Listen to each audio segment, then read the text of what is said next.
Cheap edging in the garden.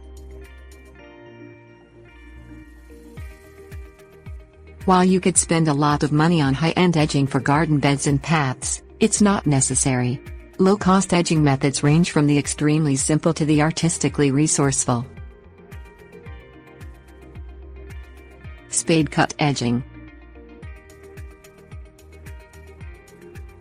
The least expensive method for edging garden beds and paths is also one of the most traditional.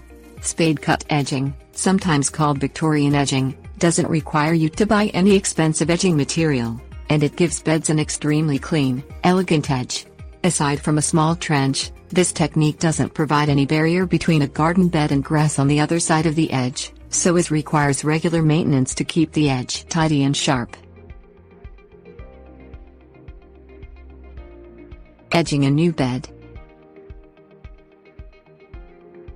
Things you will need: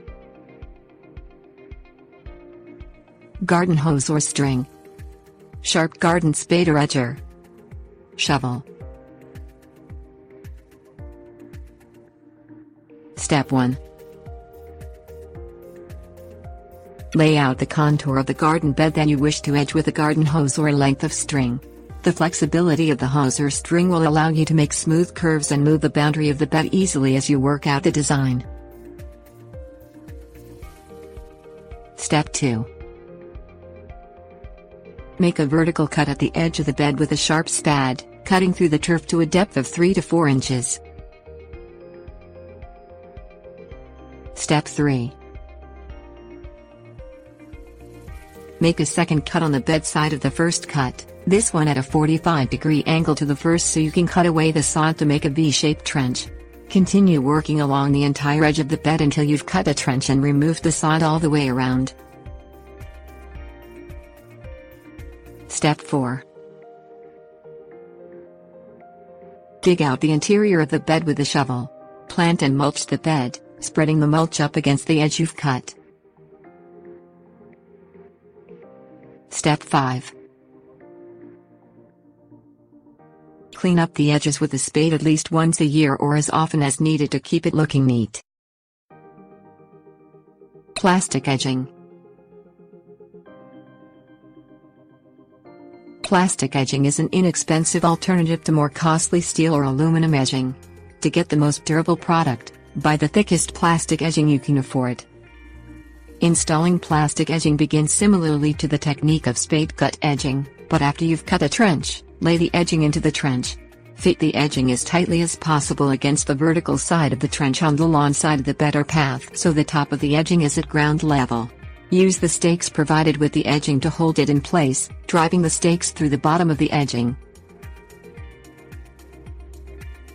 Wood edging.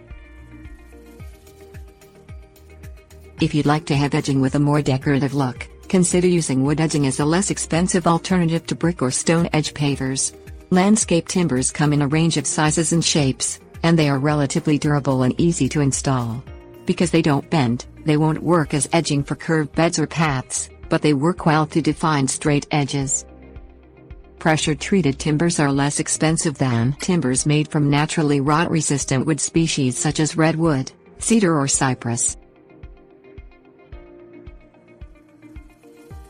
Found items. Using recycled or repurposed items as edging is both inexpensive and environmentally responsible. Salvaged bricks, stones, boards and other reclaimed building materials can serve as edging and can often be found for little or no cost. Prune branches, cut lengths of logs and willow branches woven into a wattle are examples of edging materials you may be able to find in your own garden. Depending on how well reclaimed materials fit together, they may not provide a perfectly impermeable barrier around your bed or path, so the edge may require maintenance to keep grass and weeds at bay.